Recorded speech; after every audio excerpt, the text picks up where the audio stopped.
মিরাজের সেঞ্চুরির পরেও প্রস্তুতি ম্যাচে এগিয়ে অস্ট্রেলিয়া একাদশ।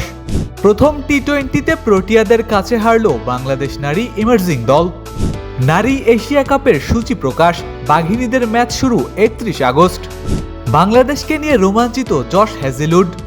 ১৩ আন্তর্জাতিক ক্রিকেটার নিয়ে টপ অ্যান্ড টি-20র দল ঘোষণা নিউজিল্যান্ডের। সারাদিনে ঘটে যাওয়া ক্রিকেটের দেশি বিদেশি খবরগুলো এক নজরে দেখে নেওয়া যাক।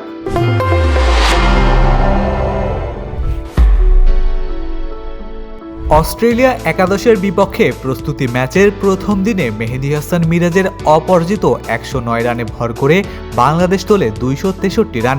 জবাবে দিন শেষে স্বাগতিকরা ২ উইকেটে ৫১ রান করেছে। বাংলাদেশের হয়ে বল হাতে একটি করে উইকেট নিয়েছেন তাসকিন আহমেদ ও হাসান মাহমুদ। ওয়ানডে সিরিজ খোয়ানোর পর এবার টি-20তেও হার দিয়ে সিরিজ শুরু করল বাংলাদেশ নারী ইমার্জিং দল। ৬০ রানের ৭৮ রানের ইনিংসে ভর করে ১৫৩ রানের টার্গেট দেয় বাংলাদেশ। জবাবে ১৮ ওভার ১ বলে লক্ষ্যে পৌঁছে যায় দক্ষিণ আফ্রিকা নারী ইমার্জিং দল। ২০২৬ নারী এশিয়া কাপের সূচি প্রকাশ করেছে এশিয়ান ক্রিকেট কাউন্সিল। ২৮ আগস্ট পর্দা উঠছে নারী এশিয়া কাপের ষষ্ঠ আসরের।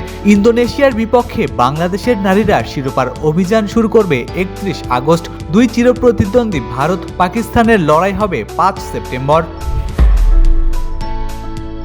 বাংলাদেশের বিপক্ষে টেস্ট সিরিজকে রোমাঞ্চকর বলে মন্তব্য করেছেন অস্ট্রেলিয়ার পেসার জশ হ্যাজেলউড। তার মতে প্রতিপক্ষ ও ডারউইনের কন্ডিশন দুটোই অনেকটা অজানা হলেও মাঠের পরিস্থিতির সঙ্গে দ্রুত মানিয়ে নেওয়ার জন্য প্রস্তুত অস্ট্রেলিয়া। অস্ট্রেলিয়ার টপ অ্যান্ড টি-20 টুর্নামেন্টের জন্য শক্তিশালী এ দল ঘোষণা করেছে নিউজিল্যান্ড। ১৫ সদস্যের দলে রয়েছেন জাতীয় দলের অভিজ্ঞ ১৩ ক্রিকেটার, আছেন মোহাম্মদ আব্বাস, ম্যাট ফিশারের মতো ক্রিকেটাররা। এবারের আসরে বাংলাদেশ হাই পারফরম্যান্স ইউনিট সহ মোট ৯টি দল অংশ নেবে এই টুর্নামেন্টে। ফেসবুক, টুইটার, ইউটিউব সহ সামাজিক যোগাযোগ মাধ্যমে আমাদের ফলো করুন। ক্রিকেট দুনিয়ার সকল খবর সবার আগে পেতে ভিজিট করুন www.dailycricket.com.bd।